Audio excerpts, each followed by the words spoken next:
Hello दोस्तों, BRK news ज्ञान में आपका स्वागत है। आज हम आपसे डिस्कस करेंगे फाइनेंशियल नीड कि हमारे लाइफ में फाइनेंशियल नीड की क्या ज़रूरत है। ऐसे तो बहुत सारे नीड है, बट हम लोग 3 कैटेगरी में नीड को बांटते हैं: शॉर्ट टर्म, मिड टर्म और लॉन्ग टर्म। आइए हम लोग समझते हैं। आप जैसे देख रहे हैं कि आपके स्क्रीन पर बहुत सारे नीड्स दिख रहे हैं। वो नीड को हम लोग समझते हैं वन बाय वन। देखिए, नीड बहुत तरह की होती है। इट्स लाइक किसी की इनकम अगर 10,000 है, उसकी नीड ज़रूरत अलग टाइप की होगी। शॉर्ट टर्म, लॉन्ग टर्म, हर टाइप के तरह हर टाइप की नीड होगी। जो 20,000, 25,000, कोई 1 लाख भी कमाते हैं, उनका नीड अलग होगी। लॉन्ग टर्म में नीड उनका अलग होगा, शॉर्ट टर्म भी अलग होगा। हर पर्सन का, हर आदमी का नीड, ज़रूरत अलग अलग टाइप के होते हैं। ठीक है, बट हम एक नॉर्मल एग्जांपल लेकर समझते हैं कि अगर नॉर्मल पर्सन है तो सबसे पहले उनका शॉर्ट टर्म नीड होता है। जैसे लाइक हम कुछ भी इन्वेस्ट करें और मुझे इन फ्यूचर कुछ शॉर्ट में, जैसे एग्जांपल में ले सकते हैं, जैसे हमको कुछ छोटी सी बाइक ही लेना है या कुछ हमको वैकेशन के लिए जाना है। ठीक है, तो ये शॉर्ट टर्म नीड में आते हैं। ज़रूरत के अनुसार वो लोग सेविंग करते हैं और उसके बाद वो अपना जब भी ज़रूरत पड़ा वो उस नीड को फुलफिल करते हैं। ठीक है, बट हम कुछ मेजर नीड्स जो सेविंग से रिलेटेड है और इन्वेस्टमेंट रिलेटेड है, हम उस पर डिस्कस करते हैं। देखिए, अगर हम लोग शॉर्ट टर्म नीड्स की बात किए तो पहले सबसे पहले मेन नीड की बात करते हैं।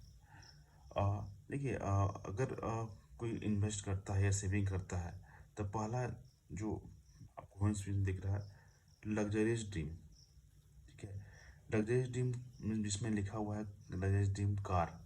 ठीक है, तो ये एक तरह से मिड टर्म या शॉर्ट टर्म नीड्स में हम लोग ले सकते हैं। इसमें क्या हुआ, किन्हीं को 5 लाख का कार चाहिए, किन्हीं को 10 लाख का, किन्हीं को 1 करोड़ का चाहिए। उनके अनुसार आप वो इन्वेस्टमेंट कर सकते हैं, शॉर्ट टर्म में, मीडियम टर्म में और लॉन्ग टर्म में भी, और उस नीड को फुलफिल कर सकते हैं। सेकेंड है आपका ड्रीम होम। ड्रीम होम भी उसी टाइप का है। सबकी ज़रूरत, कोई एफोर्ड करता है 20 लाख का घर या फ्लैट, या किसी को 50 लाख, 1 करोड़, जैसे उनकी इनकम है, जैसे उनकी रिक्वायरमेंट है, जैसे उनकी सेविंग है, उसके अकॉर्डिंग करते हैं। तो उसके अनुसार भी हम लोग वो अपना इन्वेस्टमेंट कर सकते हैं और वो ड्रीम को, वो नीड को फुलफिल कर सकते हैं। फिर एक आता है बहुत मेजर चीज़। अगर आप मैरिड हैं तो आपके लिए, अगर बच्चे हैं तो उनके लिए हायर एजुकेशन के लिए नीड, जस्ट लाइक वो उनके मैरिज के नीड, क्योंकि अभी के जनरेशन में हायर एजुकेशन बहुत ही कॉस्टली हो चुका है। मैरिज भी वैसे ही बहुत कॉस्टली हो चुका है आजकल। तो हायर हायर एजुकेशन के साथ साथ आजकल मैरिज के लिए भी लोन प्रोवाइड होने लगा है। तो ये इतनी एक्सपेंसिव हो चुकी है कि आपको पहले से ही प्लान करके चलना पड़ता है।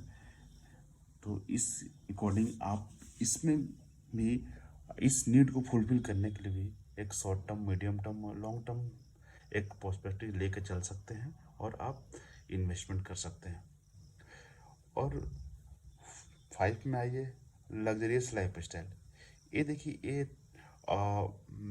नॉर्मल पर्सन के लिए वो नहीं है। लग्जरियस लाइफ स्टाइल हो सकता है आपका, जैसे आपको कहीं वैकेशन जाना है, बट आपको वैकेशन में जाना है फॉरेन में, तो फॉरेन में खर्चा ज़्यादा होगा।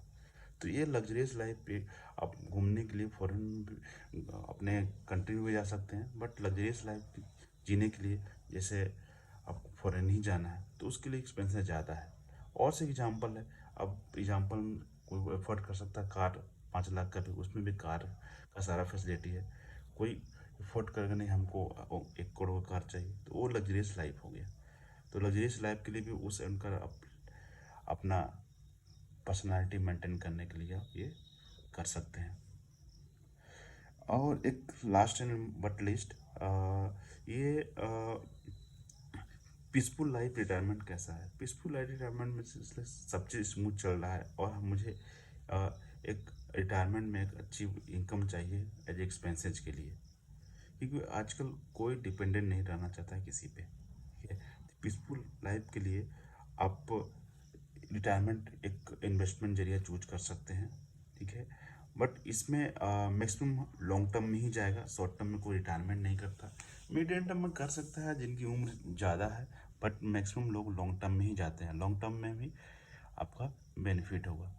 और इस 6 टॉपिक के बारे में हमने शॉर्ट में डिस्कस किया।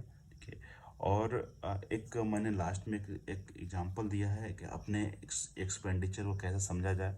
जैसे आपका जो भी इनकम हो, सैलरी से या बिजनेस से, जो भी है, वो इनकम को आप एक तरफ सारा ऐड कर लीजिए 1 मंथ में, जितने 1 मंथ में इनकम आते हैं।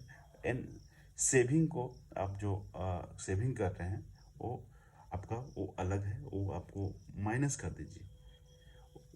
उसमें जो आपका बचेगा वो एक एक्सपेंडिचर होगा।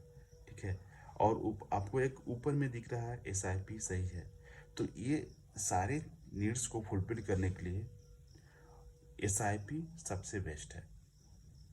ठीक है, ठीक है दोस्तों, अभी के लिए इतना ही। और हमारे चैनल को लाइक सब्सक्राइब कर दीजिए। अगर वीडियो अच्छा लगा तो फॉरवर्ड करिए। Thank you.